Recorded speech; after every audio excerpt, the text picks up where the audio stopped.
Olivier Durif, on se trouve sur la commune de Tarnac, sur le lieu-dit Lacombe.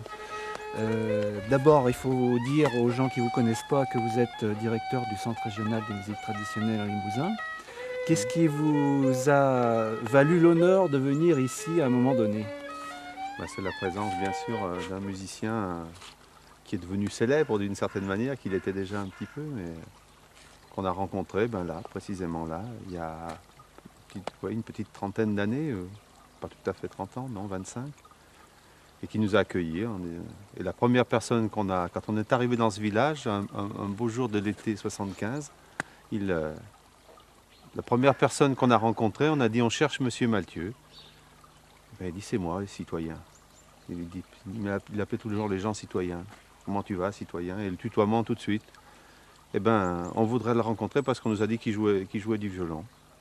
Finissez d'entrer. Donc là, c'était sa maison. Là. C'est sa maison. C'est toujours. Voilà. Donc, voilà. Et puis l'histoire, on a commencé à rentrer dans la maison. Et puis voilà, ça a duré presque... Il a commencé à jouer sa musique, il a joué de la musique pratiquement, toute la musique presque la première fois, mais bon, c'était un personnage, il était tellement chaleureux, tellement... Un personnage comme probablement on n'en fait plus, en tout cas venu d'un autre monde, probablement d'une autre société, et on s'y est trouvé bien avec lui, puis lui s'est trouvé bien avec nous, donc voilà.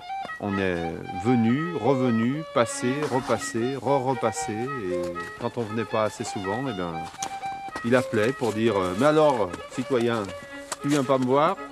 Et puis voilà. Et alors du coup on montait de la Corrèze pour venir voir le père Maltieu, accessoirement jouer du violon, éventuellement boire un coup, manger un bout de pâté et de saucisson, aller boire un coup à Tarnac. Et puis on passait l'après-midi à parler de choses et d'autres, à raconter la vie. Et puis voilà.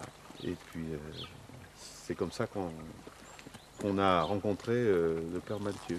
Alors à l'époque, pourquoi est-ce que les musiciens qu'on appelait routiniers, je crois, allaient voir des personnages comme François Maltieu? Parce que notre souci à nous, c'était effectivement d'apprendre la musique du pays, de l'apprendre, j'allais dire, à la source. On avait l'impression que c'était une musique qui était mal connue. Effectivement, elle l'était assez mal. Et puis ces musiciens, ils étaient porteurs finalement de musique très très locale. Le père Maltieu, il jouait une musique pratiquement du village. Il y avait un autre violoneux dans le pays, il y avait une femme qui chantait. Et donc, lui, il savait cette musique-là. Donc, on savait que nous, chaque fois qu'on allait trouver un musicien dans un village, on savait qu'on allait trouver peut-être quelqu'un qui avait un savoir original.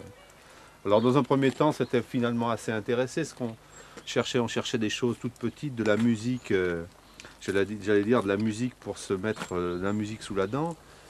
Et puis, bien évidemment, on s'est fait prendre à cette rencontre. Et en fait, on a découvert beaucoup plus, c'est-à-dire en fait des humanités fortes, des gens qui étaient en fait complètement empreints de ce pays, qui avaient quelque chose de beaucoup plus large que simplement apprendre la mélodie du village.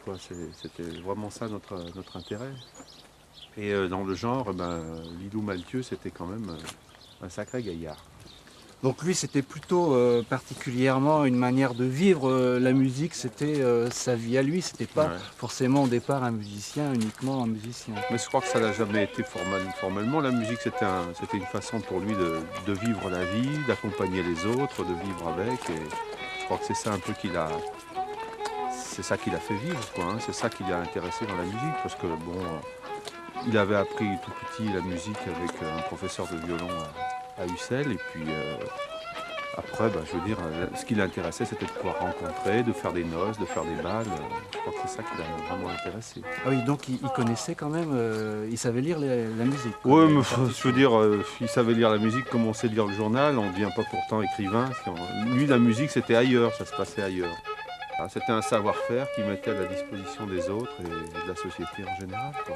Donc quand on l'a rencontré dans les années 75, évidemment, il a été tout de suite dans l'histoire, parce que pour lui, nous apprendre la musique, peut-être encore à la limite, ça pouvait l'intéresser, mais ce qui l'intéressait surtout, c'était de rencontrer des jeunes, finalement, de voir des jeunes qui s'intéressaient à lui, d'aller danser à un endroit avec des jeunes filles ou des jeunes hommes qu'il trouvait plutôt plus intéressant que la société des vieux avec lequel Enfin, c'était vraiment quelqu'un de très très jeune dans l'esprit, c'était vraiment quelqu'un qui était à l'aise avec les jeunes, vraiment. Cette musique, elle n'était pas là pour s'endormir dans des bandes de collectage, elle a été apprise directement aux gens du Limousin et d'ailleurs qui avaient envie de l'apprendre. Et puis, ben voilà, on a transmis l'essentiel de ce répertoire.